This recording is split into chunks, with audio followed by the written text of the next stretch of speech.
Kisah pertama yang ingin saya sampaikan adalah kisah bagaimana Rasulullah Shallallahu Alaihi Wasallam menghadapi wabah penyakit di saat beliau awal masuk Madinah. Madinah atau nama sebelumnya adalah Yasrib merupakan kota yang terkenal sering terjadi wabah, utamanya wabah demam yang tinggi, yang apabila orang mengalami penyakit ini akan terasa sakit sekali.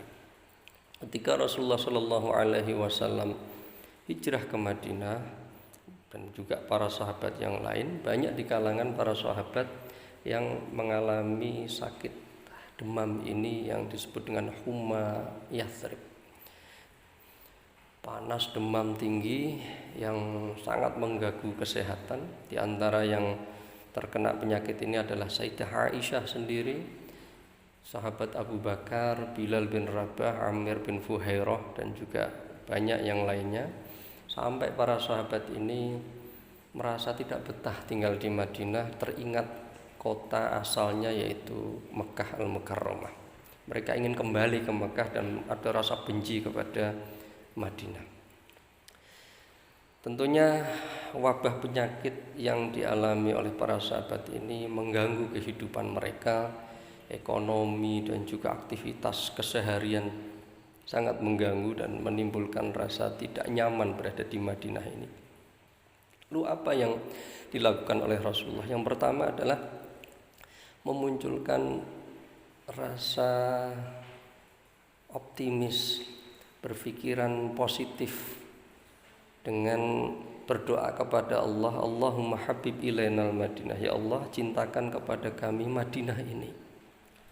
Kahubbina Makkah, sebagaimana cinta kami kepada Mekah, au asyad, atau bahkan lebih. Ini yang pertama, Nabi berdoa supaya para sahabat ini ada rasa cinta kepada daerah yang sedang dilanda musibah. Di daerah yang sedang terjadi wabah tetap muncul rasa cinta kepada daerah ini. Yang doanya berikutnya adalah wasahhiha, dan jadikanlah kota Madinah ini kota yang sehat.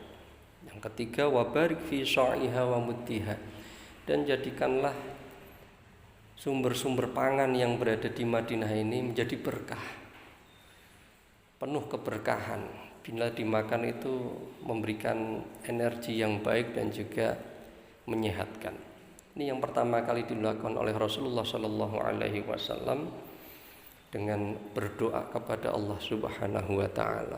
Tapi apakah hanya berhenti pada doa untuk melakukan perubahan wabah yang terjadi di Madinah ini? Ternyata tidak. Rasulullah Shallallahu Alaihi Wasallam juga melakukan upaya-upaya ikhtiar untuk melakukan perubahan di Madinah yang asalnya sering terjadi wabah supaya menjadi kota yang sehat. Yang pertama dilakukan terkait dengan hal ini adalah mencari penyebab utamanya itu apa. Setelah diamati sebagaimana disampaikan oleh Sayyidah Aisyah bahwa di Madinah itu ada Wadi Budhan. Wadi itu lembah, tapi kemudian ada aliran airnya semacam sungai yang namanya Budhan, dan di sana ketika Nabi datang pertama kali di Madinah, hijrah di Madinah, Wadi Budhan ini yajri najlan.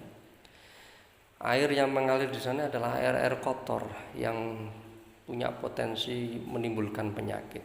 Nah, ini yang pertama kali ditangani oleh Rasulullah, membersihkan sungai Budhan ini sehingga sungai ini akhirnya menjadi bersih dan mengalirkan air yang jernih, yang kemudian pada tahun kelima, ini ada informasi tahun kelima Hijriah, Rasulullah Shallallahu Alaihi Wasallam ketika perang Khaybar itu,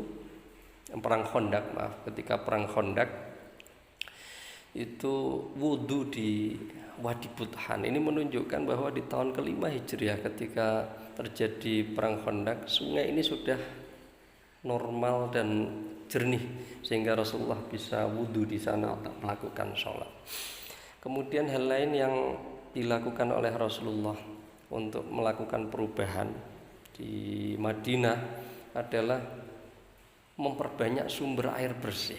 Sampai Rasulullah itu mengutus Thalhah bin Ubaidillah dan para sahabat yang lain untuk membuat sumur-sumur di Madinah yang jumlahnya sampai 69, sekitar 69, untuk menjadi sumber air bagi kehidupan keseharian masyarakat Madinah, untuk kebersihan, untuk masak, kemudian untuk wudhu dan lain sebagainya. Ini juga upaya Rasulullah SAW untuk melakukan perubahan.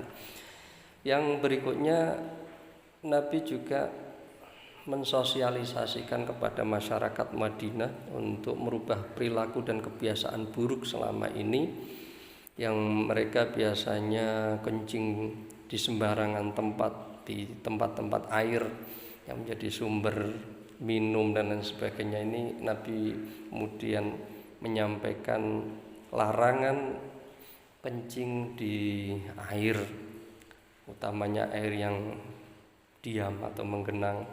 Kemudian Nabi juga mensosialisasikan pentingnya membersihkan halaman, menunjukkan bahwa masyarakat Madinah dulu itu sangat kotor, dan kemudian dirubah tradisinya oleh Rasulullah dengan perintahnya fanadhifu afniyatakum, bersihkanlah halaman-halaman kalian, diawali dengan innallaha thayyibun yuhibbut thayyiban nadhifun yuhibbun nadhafata karimun yuhibbul karama jawadun yuhibbul juda fanadhifu afniyatakum, bersihkanlah halaman-halaman kalian.